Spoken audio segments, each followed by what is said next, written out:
Who's there? Joe.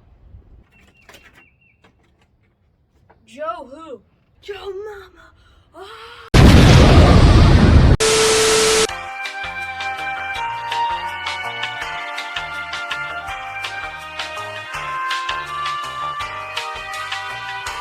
Hey guys, what's up? And the new Bravelands book for the new Bravelands series has come out, and I did read this book, and I know it's probably been out for a while, so this review isn't all that fresh, but I am going to be doing a book review on this book today, and honestly, I did enjoy this book. It's kind of nice to read, get back into Warriors and the newer books and stuff, and that just feels really great, because I loved reading the first series of Bravelands. In fact, I loved it so much that I actually did a ranking video on the first series of Bravelands. You can check that out right here. So that was pretty cool. But yeah, I did enjoy this book. Now remember guys, if you have read this book, tell me down in the comments below what you thought of it.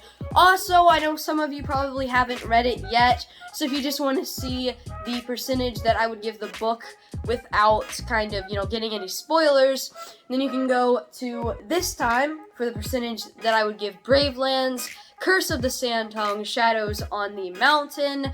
Also, remember, I'm trying to get to 100 subs by 2022, so make sure you hit that subscribe button, and I'm going to go ahead and get started. So for one, we have the characters, and honestly, the characters are probably one of, if not the most important things in the Bravelands books. Like, obviously, the first series all revolved around these 3 characters, and now this series has its new set of 3 characters, so that was interesting to see these 3 characters. And what did I think of them? Well, the Jaguar. You had Chase. I thought she was a pretty cool character. I liked her perspective and the stuff with her. She is a good new character, and I think it was a nice choice to go with the leopards for, one of the characters. I do like that a lot, so she was definitely a good character, and I like the stuff with her in this book. You also have Prance. She is a gazelle, and that's a little bit of a choice that I would not have expected, considering how gazelles aren't like the most, awesome creature there is, in Africa. But I actually really liked that part of the book with Prance and stuff, and I'll get to that later, but I did think she was a good character. Now, Bramble, the gorilla, he was actually my least favorite character of the 3 in this book, and the stuff with him, I enjoyed it, but I kind of thought it was the worst part of this book, and that is kind of bad, because I think they kind of wanted him to be like the main character, as he is on the cover, and all that stuff. So, yeah, I didn't think he was the best. Stop! If you're watching this video, make sure to comment down below, because the person with the best comment from this video will get a shout out in the next video. Here's the person with the best comment from the last video. Very nice. And let's continue.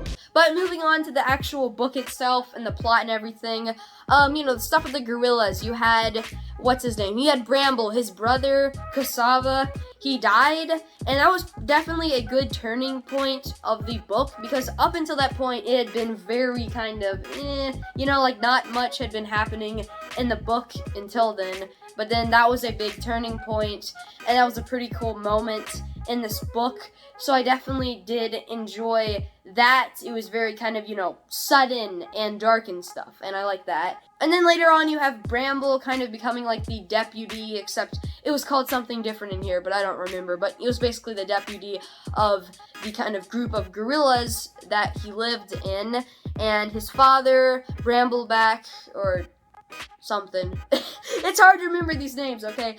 But he sent him on a mission, and while he was coming back, he actually saw his father and a bunch of other gorillas from that group that were doing this ritual with this snake and everything, and that was pretty interesting. And then later on, you have, a lot of stuff that is happening that Bramble and his sister Moonflower, they don't like.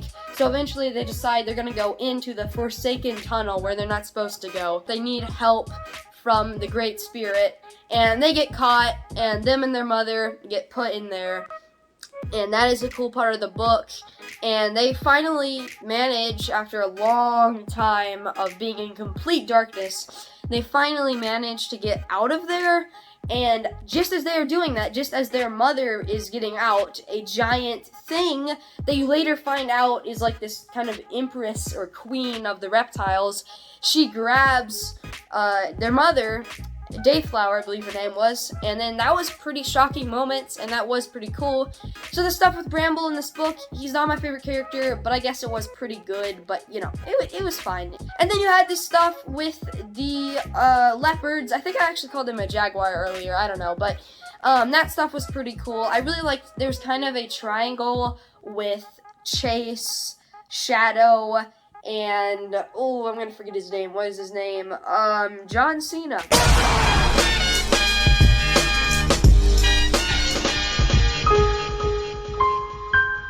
Yeah, that's definitely it. But the other leopard, you guys probably know him if you read the book. There's kind of a triangle there, kind of romantic or something, and I did like that. I like the stuff with the leopards in general. You know, you had Chase's mother, she died, and you also had Swift. Wrong, sir. Wrong. So I did like the stuff with the leopards, and at the end you find out that the one leopard is with the reptiles as well. So that was a pretty shocking twist. I don't know why, but I really liked Shadow in this book. I feel like they could go in a good direction with his character, so I'm excited to see what they do with him. I haven't checked the Warriors subreddit, but there's probably going to be a bunch of fan fiction about him being gay or something. I mean, there's some pretty cursed stuff on there, if I'm being honest. But yeah, I like the stuff with the leopards, and then finally you had the stuff with Prance, and she like loses her shadow, which for the gazelles, that means that you are going to die, you are destined to die by the Great Spirit, and then she gets attacked by the lion, and she is about to die, but then she doesn't die. She doesn't actually die, and then they think that she is cursed, and she runs off, she finds some zebras, then she leaves the zebras, and at the very end, she unites with Thorn, the Great Father, and I really like that they have a few characters from the first series in here, like really old. I think that is a cool thing that they did. And yeah, I really like the stuff with Prancer. It was an interesting concept with like losing her shadow and everything. I definitely liked that a good bit. So that was a cool part of this book. So overall, there are a lot of awesome things in this book, like the characters and the story and the book itself. I like all of it.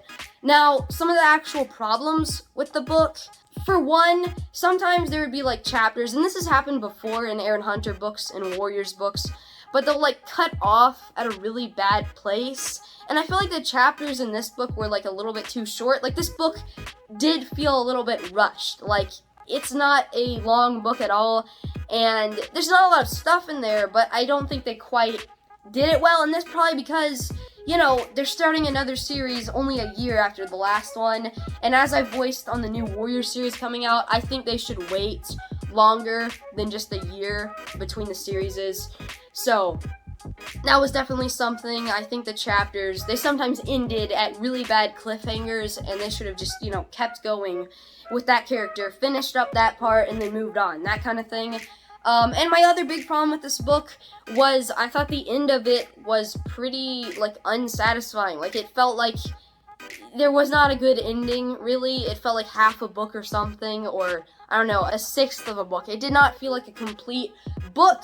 But even though there are a couple problems here, and it definitely probably was not as good as most of the books in the original Bravelands series, it was still pretty enjoyable. I mean, I really like them introducing these new characters. I like the stuff with Prance and her shadow and the leopards, and I can't remember any of their names, but, you know, that stuff was cool. And, yeah, I forgot to mention, the stuff with the reptiles, I really like that. I mean, the curse of the Sandtounge, I think they could go pretty far with that. But the percentage that I would give Bravelands Shadows on the Mountain is an 85%.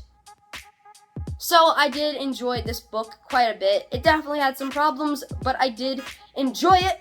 But anyway, guys, that does conclude this book review.